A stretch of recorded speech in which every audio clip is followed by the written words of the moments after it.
Of the recovery initiatives came on Tuesday during a press brief on relief efforts for the flood victims called by the Office of the Prime Minister.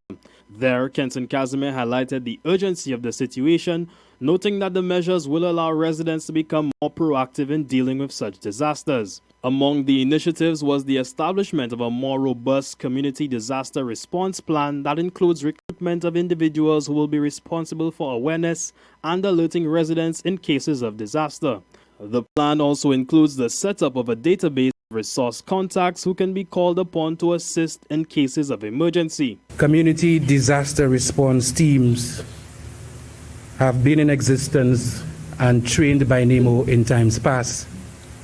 I think it is important that persons in those flood-prone and vulnerable areas be equipped with training in first aid, in the initial response, and I think going forward, this will pay huge dividends when these disasters occur.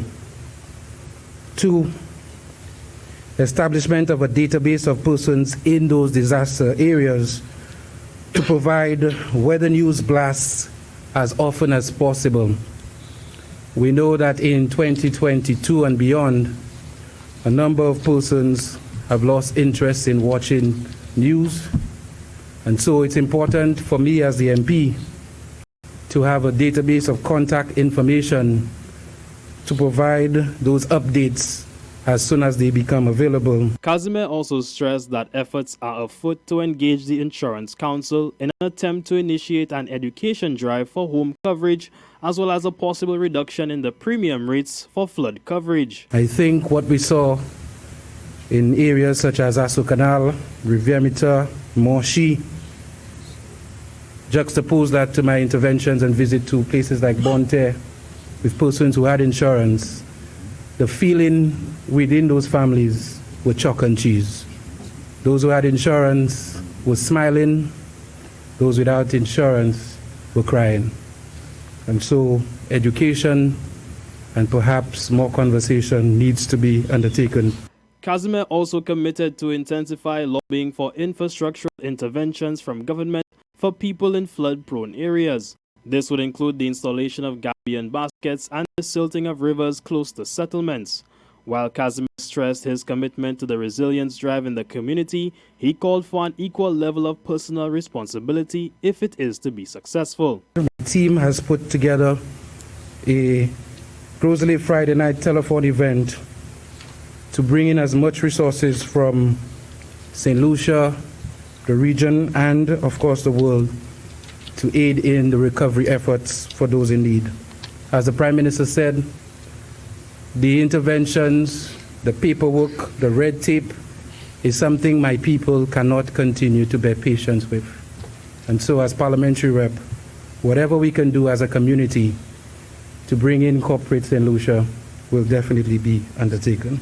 Meanwhile, the minister took the opportunity to publicly express gratitude to his cabinet colleagues, the Red Cross and other volunteers who assisted residents in the immediate aftermath of the storm.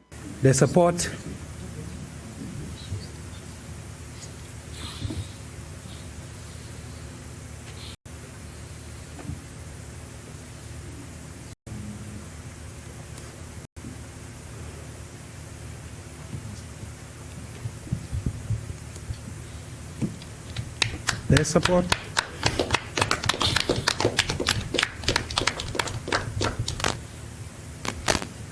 Their support was timely.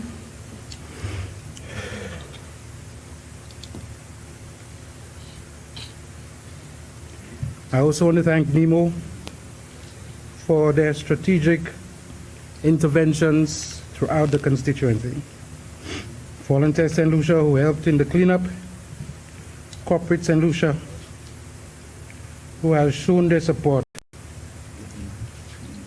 Wasco, special mention to Zilter George Leslie, to ensure that water was restored as soon as the requests were made.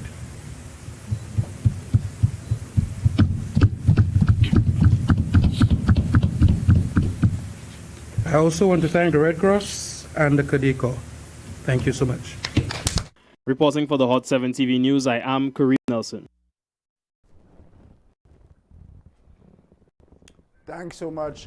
Kareem, and thank you for staying with us. So the Member of Parliament for Grosley, Kenson Kazimi, being brought almost to tears there in reporting on how his constituency suffered, and then saying thanks to the many partners, many of whom which we have and continue to salute for what they've done. But you could imagine the residents of those 300 plus households themselves on that Sunday evening and even the morning after, having to share the similar tears.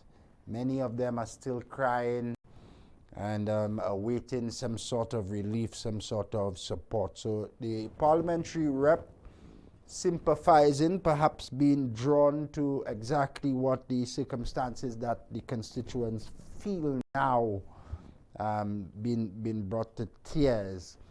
It's going to be a long road ahead as people continue to search for relief post the November 6th Trough system. Again, if you are able to make a donation or make a contribution, we encourage you to do so. Interesting discussion online on the whole issue of insurance.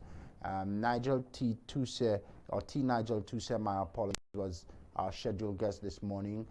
Due to some legal matters, she's unavailable today. She will make her presence on Friday, God willing, to be a part of the platform. I just thought I stuck it in.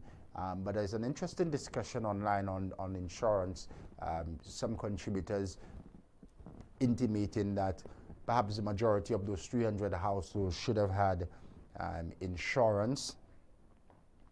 Interesting, insurance is an important tool, but who has access to it really and truly is based on the depth of one's pocket and one's economic circumstance at the current moment, especially in light of the COVID-19 pandemic, where a lot slowed on so many people. Insurance is a good thing always, but who has the capacity to go out and get it? So there's an interesting discussion online as we speak on the whole issue of insurance. No doubt that discussion will continue on Tuesday, as we will inform you and elucidate you on how you can get paid if you are a property owner post the disaster, what it is you should be doing, and what you should be considering now if you were insured, how you can get paid post the loss that you suffered after the November 6th weather system. Minutes moving down now past 8 o'clock. The president of the St.Lucia Diabetes and Hypertensive Association is already standing by. I'll join up with the president next for an interesting discussion here on the platform. But just before we go to a break, if you're just about leaving home, perhaps already making its way into Castries Harbor, we're expecting 2 cruise ships today. I'll share the details with you on the back end of this commercial break. Happy holidays. It's the 16th of November.